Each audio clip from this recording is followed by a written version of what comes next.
Salut, c'est Nathan de Hypnosis. Et vu que c'est la première fois qu'on se rencontre, je me présente, je suis le monteur et la voix off de cette chaîne.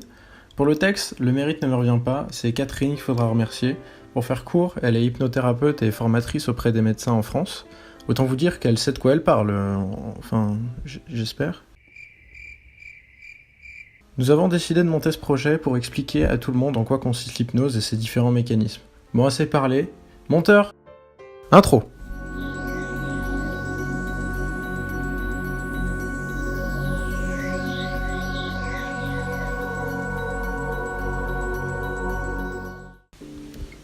Et pour débuter, quoi de mieux que de commencer par l'histoire de l'hypnose?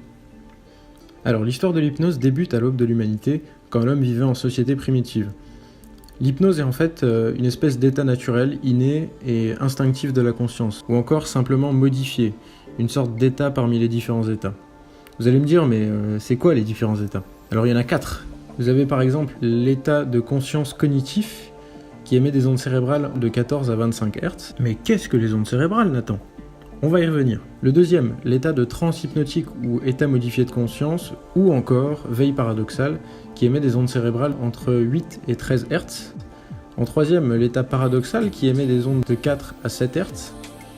Et pour finir, l'état de sommeil profond, qui émet lui des ondes de 3 à 5 Hz.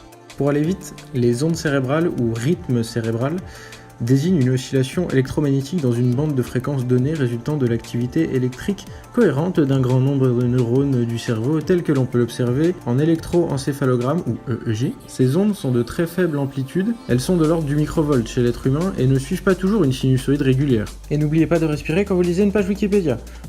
Si vous voulez un exemple d'onde cérébrale, vous avez le ronronnement d'un chat. Ces ondes provoquent la contraction du larynx qui fait ronronner votre chat là, à côté de vous par exemple. Voilà. Et bien sûr, merci Wikipédia.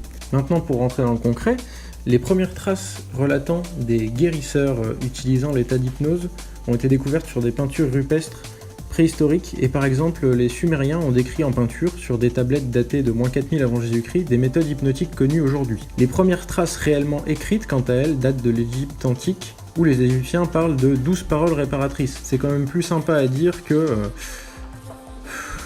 Bon allez... N-4-hydroxyphényléthyamide ou paracétamol, c'est pas pour rien qu'on leur donne des noms.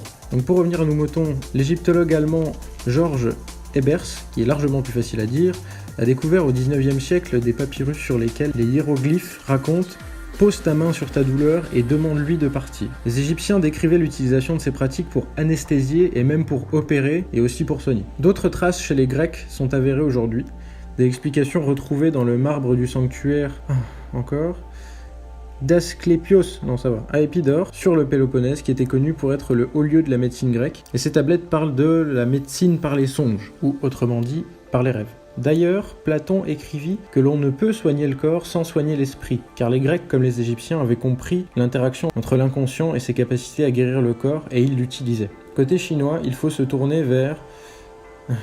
C'est pas mon jour, Zhuangzi, philosophe du 4e siècle avant Jésus-Christ, à qui on attribue également des concepts taoïstes. Il observe et décrit, lui, l'état de transe hypnotique naturelle et réparatrice qu'ils utilisent pour son efficacité. On raconte néanmoins que la vraie histoire de l'hypnose moderne commence en 1766 avec la découverte du médecin allemand Franz Anton Mesmer, qui va prouver l'existence du magnétisme animal, mammifère et être humain compris. Oui, parce que au cas où vous l'auriez oublié, on est des animaux au départ.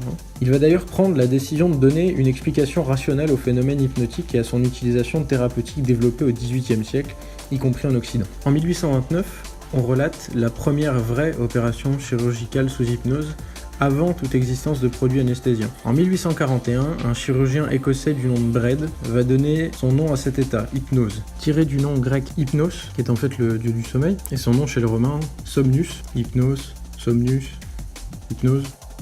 Vous faites le rapprochement? Parce qu'il faisait le constat de patients léthargiques, les yeux fermés, ce qui ressemblait à un sommeil, alors qu'en fait, la transe hypnotique est une veille paradoxale durant laquelle le cerveau est en très grande activité. Mais bon, à l'époque, il n'avait pas les électroencéphalogrammes qui lui permettaient de détecter ça. Pour la petite histoire, Hypnos est en fait le père de Morphée, le dieu des rêves, et il était considéré comme le gardien de la nuit, qui reste éveillé quand le monde dort, et celui qui a le pouvoir d'endormir les hommes, et même les dieux.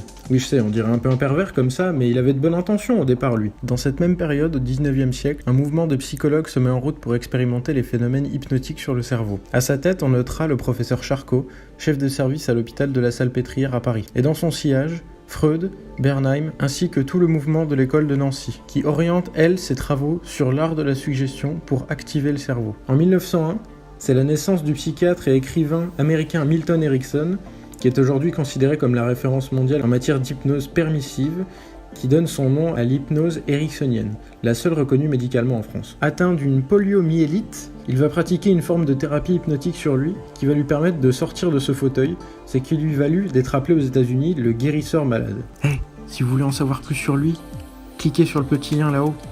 S'il n'y a rien, c'est parce que la vidéo est pas encore là, hein, mais si elle est là, vous pouvez y aller. Allez, je vous laisse, dites pas que je suis passé. Pour Milton Erickson, l'inconscient est un réservoir de ressources inaccessibles dans notre état conscient, cognitif, parce qu'il est trop contrôlé en fait. La PNL, qui veut dire programmation neurolinguistique, et d'autres thérapies médicales avérées depuis ont vu le jour, prenant leurs sources directement dans les mécanismes hypnotiques tels que la sophrologie dans les années 60 et bien d'autres encore. Pour info, la PNL, c'est un peu ce qu'utilisent ces méchants vendeurs qui essaient de vous vendre des voitures ou des trucs comme ça, vous voyez. C'est-à-dire qu'ils disent ce que votre cerveau veut entendre pour pouvoir acheter ça. Et même si vous voulez pas l'acheter, vous risquez plus de l'acheter, on va dire.